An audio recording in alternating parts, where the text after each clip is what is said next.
Hello and welcome to another brand new episode of Extra Time with In Scout Network, presented by me, Baker Linovic, and today we've got Nicola Sanders Cooper joining us. How are you doing, Nicola?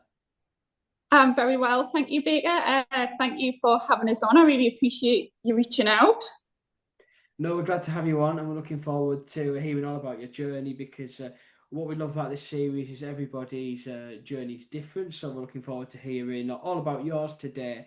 But if we start by going back to the beginning, where we always do, we ask our guests what was life like growing up. What was it like for you, Nicola? Yeah, so life for me growing up, to be honest, I had a really good childhood growing up. As you can probably tell by the accent, I'm based up in the northeast. I'm from a small village, and I grew up with both my mum and dad, and I've got an older brother as well. Um, yeah, so life for me was pretty good, to be honest. Was involved, always been involved in sport from a very young age.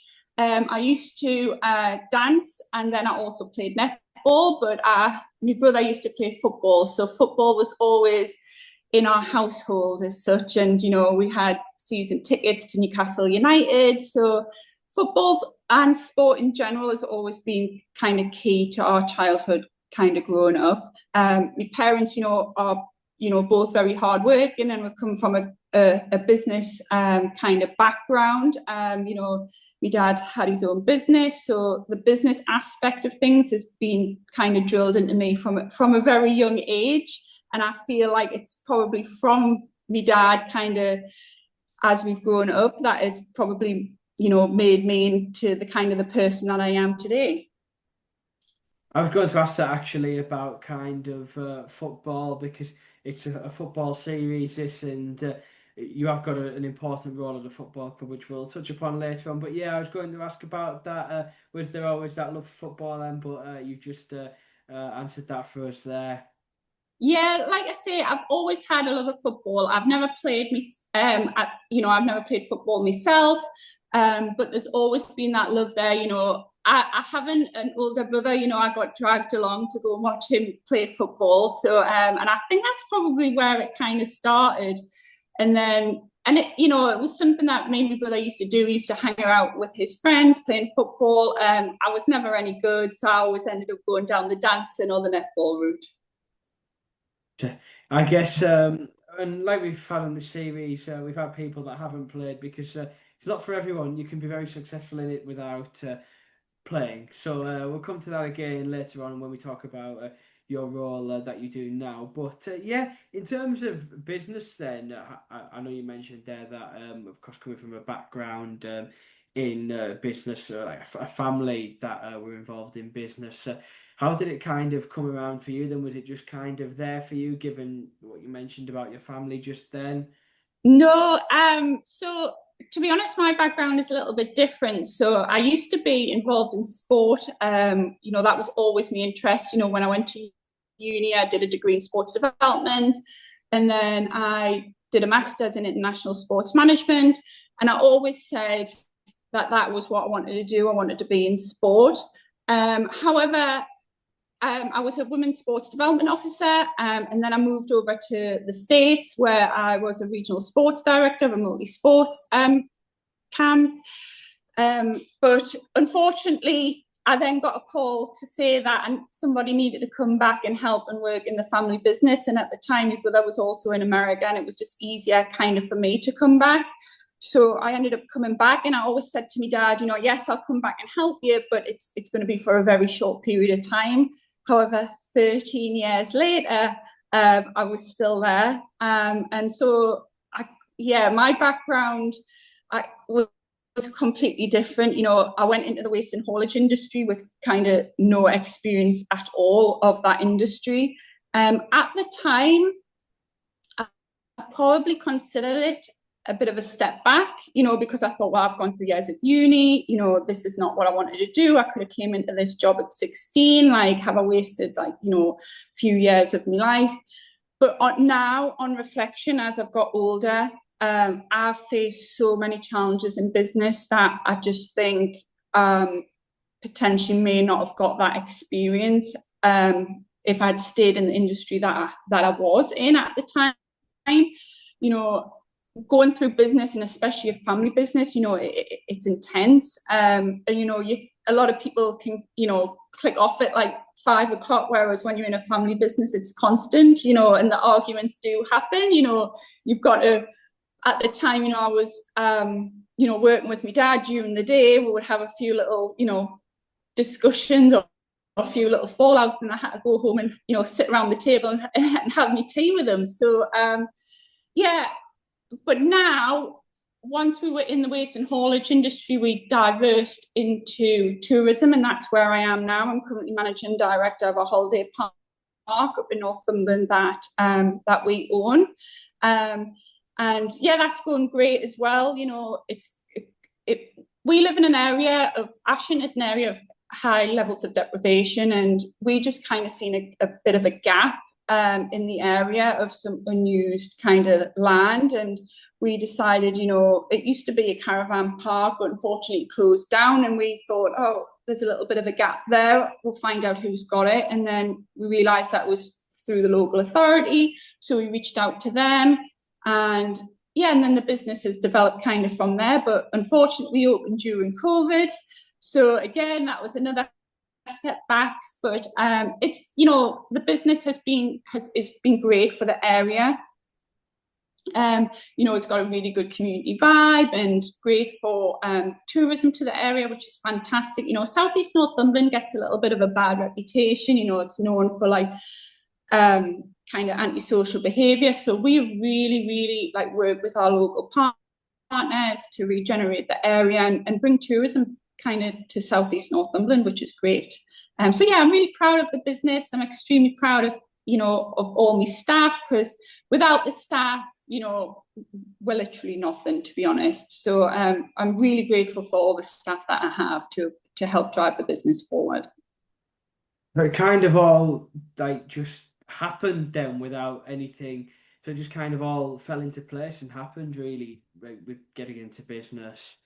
Yeah, like I say, my dad, the opportunity was there and he needed a hand. My grandfather felt ill at the time, and we needed somebody to step into the business, and it kind of fell to myself. So it is a little bit daunting, you know, to then have to have, you know, kind of full control. But yeah, I wouldn't change it. Like I say, I've learned a lot over the years. I faced a lot of challenges, and I feel like as I kind of move forward and as I get older, I can take a lot of those life experiences and maybe, you know, move them into the football industry. You know, the end goal for me, if I'm honest, I would love to be CEO of a football club. And I hope, you know, one day to actually get there. And I hope to take all my business skills and life experiences to hopefully drive change and make a difference within the industry.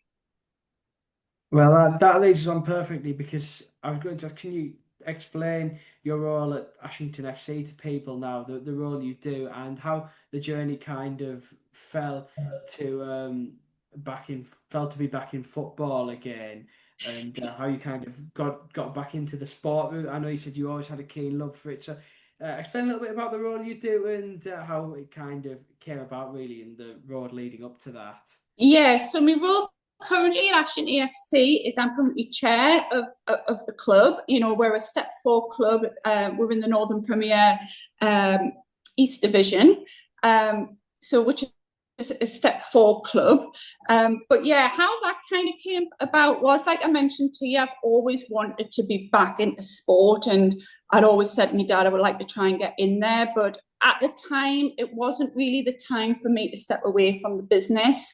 And so I thought, okay, how can I give back to the community, but also, you know, something that I enjoy and I've got a passion for. And one of my friends who is a board director still at the club, Drew Tinsley, he went on the board, and I just saw it on his LinkedIn, and I saw that he had gone on, and I thought, you know what, I'm going to reach out to Drew and just find out, you know, are they looking for anybody else to get involved? Is this an opportunity for me? So yeah, I reached out to Drew, and you know, I said, look, I'm looking to get involved at the club. You know, Ashington is where I went to school. It's where I've got my local business. So there was there was always a connection to Ashington.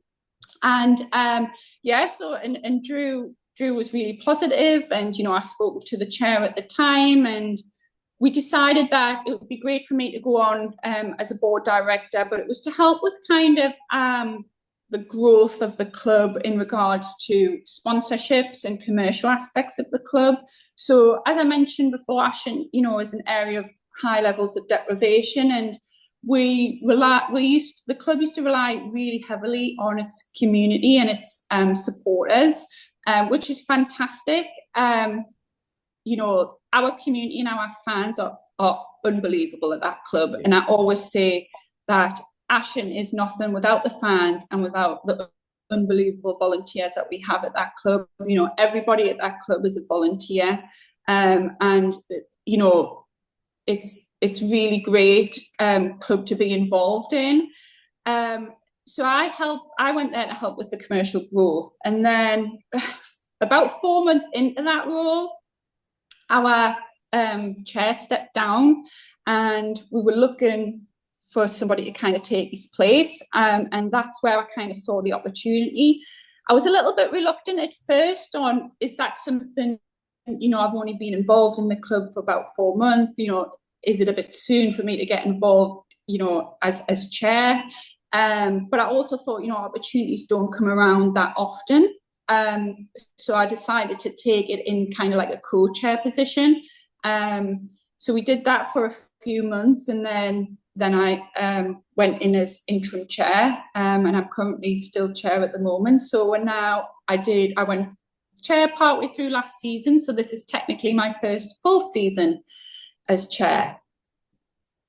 How does it feel as well being in that position? Because I believe at the time you were the only female to have a role like that in the league until I believe Blyth Spartans as well recently. But how did that feel being the only female in that role in the Yeah, league? so last season, I was the only female chair of about 87 clubs, which, at the time when I took on the role, I didn't really think that there wouldn't be any other women, to be honest. And as I've been looking to kind of progress my career into football, I was, reaching out to other women who are in those senior leadership roles, and it became apparent that there wasn't anybody at that level, which was extremely disappointing to also see, because I felt like there was kind of nobody I could kind of turn to a little bit to kind of get, just a little, because I'm new to the role as well,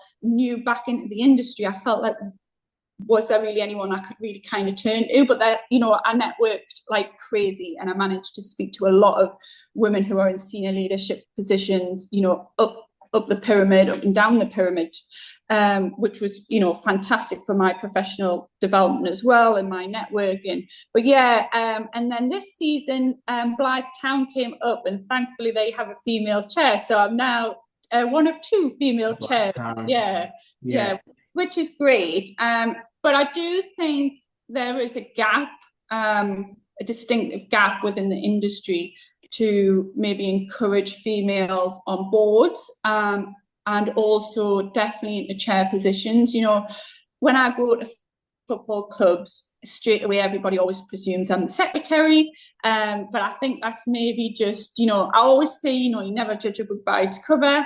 But it's great to see that, like more women are coming through. I just feel like there could be a lot more that would be done. And I do think as, the years go on, football is changing.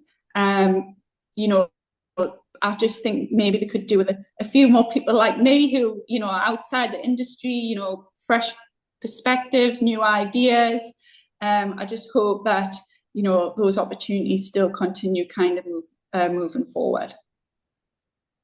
Are you kind of grateful that you have this platform then, and that do you want to try and use your platform to inspire and encourage others to get into a similar role like yourself? Yeah, definitely. So when it comes to like people trying to progress in football, I think it's very important that you gain experience at non-league level, at grassroots level, because, yes, don't get us wrong, I understand we're a non-league club, but the concept is the same. We're just on a much smaller scale. The role is extremely time consuming, and you have to be fully committed. And I think people sometimes can forget as well, like all the volunteers that are involved at the club are volunteers, and everybody that volunteers has a full-time job as well. Yeah. So we get a lot of questions and fan expectations. Why aren't things going out quicker on social media? Like, don't get us wrong, we would love to be able to keep the fans updated, as and when information comes through, but unfortunately, sometimes that's not always possible, and there is always slight delays in getting information out. But we are working on that. We're always looking for volunteers at the club. Just to try and spread the workload. But yeah, I would love to see more girls coming through, and at the club we are trying to really push the community aspect of our club, and working with local schools to try and get more people to if you want to have a career in sport or in football, why not consider volunteering at non-league or grassroots level, just to gain that experience. Getting the experience is key. You can have all the qualifications in the world, but if you don't have the experience, or you don't have the knowledge alongside that to go alongside that experience, you're going to really struggle. So yeah, I would like to use my platform to encourage more girls and women to get involved in these roles. I think we can really make a big difference, and fresh ideas. And we do look at things a little bit differently. And I would like to think that people listening can really see the passion that I have in trying to drive change within the industry. But yeah, I would love to see more women and girls definitely getting involved. And obviously there is a big drive at the moment within the women's game, but we can't forget about the men's game as well. People will say to me, "Oh, are you in the women's game or are you in the men's game?" Well, why can't it just be the game? Why has it got to be one or the other? But yeah, I would like to definitely see more coming through the channels anyway. It's good that you encourage and put the message out about non-league as well, because you're not going to just walk into a role at a Premier League side, or a Women's Super League side, or any of them leagues. And me and Jamie from in Scott, I must say we both go to Mask United, and I do media there. He supported them for a lot of years, and it's a great level. And it's like, I think you say, it's great to encourage more people, and say that this level is great, and it's a really good starting point for people that do want to get into like that kind of being a director, being a chair, being a CEO in football. Oh yeah, definitely. And like I say, at this level, you get to know everything. You're not just going into a role and thinking, right, okay, that is just all that I need to look at. That's not the case at all. 1 minute somebody's coming to me, oh, one of the seats is broken, we need that fixed. Or the Yeah. next thing is, well, what we're doing about fan engagement, or what we're doing about sponsorship. We're covering literally everything.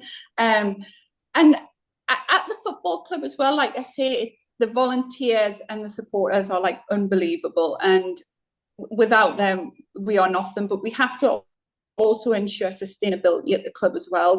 Everybody will always say, like, where do you want to, what's the ambitions this season? And don't get us wrong, everybody would love to win the league and move up the league and move up the steps, but you also have to be realistic with that as well. Us winning the league, there's big implications when you move to step 3. Travel increases massively. So we just have to make sure that we get that balance right. So I always say, we have to ensure that the off field is sustainable and can sustain the on field performance as well. So I feel like I used to think like they had to kind of run parallel, but I do think that the off field needs to run slightly ahead of the on field, just to ensure sustainability moving forward. Like I say, this club isn't just a football club. It is a community hub, and we use our football to drive a lot of things within the community. You know, the Northeast has the highest rate of suicide in the country. You know, we use the club to try and get messages across there in regards to mental health and well-being and loneliness and all these issues that communities are kind of facing up and down the country. But yeah, I hope a lot of people get involved and really get behind like the non-league club and the grassroots club, because at the end of the day, the pillars of the community, in my opinion. It's like you say, it's a great thing, and hopefully we can encourage more people to get involved with non-league football and similar roles to yourself. And I bet it's a busy time now with the new season underway, so we'll come to that in a moment. But before we do that, can I just have you experienced many setbacks and like some laws within your journey in business? And I'm sure there's many highs, but have you experienced any laws? We always like to talk about these points just to show how people can overcome them, and that there will be obstacles in everybody's journey. Yeah, and I would probably say I've probably faced more challenges in business than a lot of people have probably in their life, and I've probably faced them more so in my early 20s. I was involved in a really traumatic experience that completely changed my life, to be honest. And I kind of lost kind of who I was for a little bit, but I had to go to work every single day. I didn't take any time off, because when you run a family business, I've got 60 employees looking at me, how are we driving the business forward? And when something happens to you personally, it does take its toll. But, there's a quote by Mark Pollock that really kind of resonated with me, and it was like, sometimes we choose our challenges, but sometimes the challenges choose us. It's what we decide to do next that counts. And I think that was like really key for me, because you can't change what's happened in the past. I want to hopefully take my experiences, positive and negative, and how can you put that into a position where you may be able to help and benefit people, in the future. And like I said to you before, I feel like I'm here to kind of make a difference within the industry, and I would love to be able to drive change. It's just trying to find those opportunities to do that. And I feel like I'm definitely, trying my best to do that at Ashington. And I hope, over the years, as the club kind of develops, the community can see a big difference in across the board, like all the board involvement. I'm not just talking about myself here, but, the changes that we are implementing will hopefully be to the benefit of the community and the local area. I'm really glad you read that quote out as well, and it's I think that's a really good thing, because we said earlier on everybody's journey is different and everybody has the challenges. So I think it's good to show that they can be overcome. And yeah, you just mentioned about the work going on at Ashington there as well. So tell me how it is. So like I say, being involved with a club that step myself, I know how busy it is for like that first month of the season. So how's it been so far then, and what's going on for at the moment for the season that's just commenced? Yeah, so we had a very interesting pre-season. We I think off the top of my head, we won two, we lost two, and we drew one. So yeah, we can't complain about that. Unfortunately, we had a very short-lived FA Cup journey, and we were out in the extra preliminary. So yeah, unfortunately, we are out of that. We have had two league games now, one away and one at home. So currently we lost our first game, but we drew just at home the other night. So yeah, it's definitely, there's a lot of highs and lows in non-league football, and I feel like you get to the end of the season, and then all of a sudden the new season's here. So Yeah. we're really excited about the season moving forward. But like I mentioned to you, and we're not just about the football at that, at Ashington. We are about the community, and there's going to be a lot of events kind of coming forward and a lot of community engagement. So yeah, we're really excited about that moving forward, and we're always looking for sponsors, to kind of help that moving forward. We have recently, getting some really unbelievable sponsors, local businesses, and also, businesses like on a global scale, which is fantastic. So now we're just trying to work alongside our partners to kind of roll out some of those initiatives kind of moving forward. It's busy, isn't it? Like you said, there's a lot that goes on behind the scenes that people don't know about sometimes, and it's good that you've been able to give a little bit of an insight to this in this episode, because we haven't really had anybody on from that step of football. So I'm really glad you've give us that insight, Nicola. So thank you very much for sharing that with us today. Yeah, no problem at all. Like I say, it is a time consuming role, but it's got a lot of positives that come with it as well. Like I say, everybody at that club just wants the club to flourish and to be the best that it can be. And I say that club is nothing without the volunteers. We have I would say for our size club, we are probably short on volunteers. But everybody who is involved there, does an amazing job, and we just we want to be able to give back to those volunteers and show thanks and appreciation. But yeah, it's a very, like I say, it's a very time consuming role, but I wouldn't change it. I do, everybody always asks us, do you enjoy it? I'm like, yeah, I actually love it. All the hard work pays off. Yeah, definitely. We just, we would like to get a few wins under the belt, and and be, finish. I would like to think we can finish definitely within the top half of the table. Hopefully we might be able to get the playoffs, but I stay completely away from the on-field things. I'll leave that to Nick, our manager. But yeah, I'm very, hopeful for the season moving forward. Well, we look forward to seeing how you get on, and we might cross paths at some point. You never know. We're not too far from each other. But our final question in this series is always: if you could give yourself a piece of advice now to your teenage self that you know what you know now, what would it be? I think if it's for somebody who's looking to kind of, get into football and whatever that role may be, I always wish I had stuck in with another language, because I feel like the doors and the opportunities that open if you can speak more than one language, especially in football, are unbelievable. So that is always the one thing, if I could change and go back, is I wish I'd just stuck in a little bit more with the language. Don't get us wrong, I am learning Spanish at the moment, but for those that are learning it at school, I always think, oh, you should definitely follow on with that. And there might be people who are listening today who are thinking, I do Spanish at school, or I do French, but I don't enjoy it. But why not try and look at it a little bit differently? Why not try and, do Spanish with football and try and, so it's relatable and something that you enjoy, but you still are learning the language at the same time. So I think for me, it's definitely learning a language. And then the other thing that I would say is just always be true to who you are.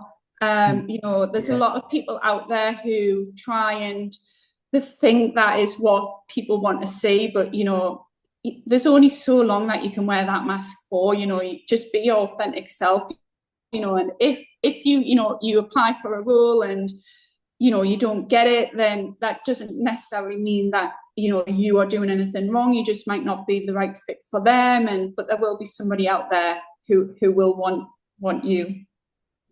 I think that's a very wise piece of advice, and thanks so much for sharing that with us, Nicola, and thanks so much for joining us again. It's been great to chat to you today and hear all about your journey. Yeah, thank you so much, Big. I really appreciate it, and I look forward to listening to your future podcasts.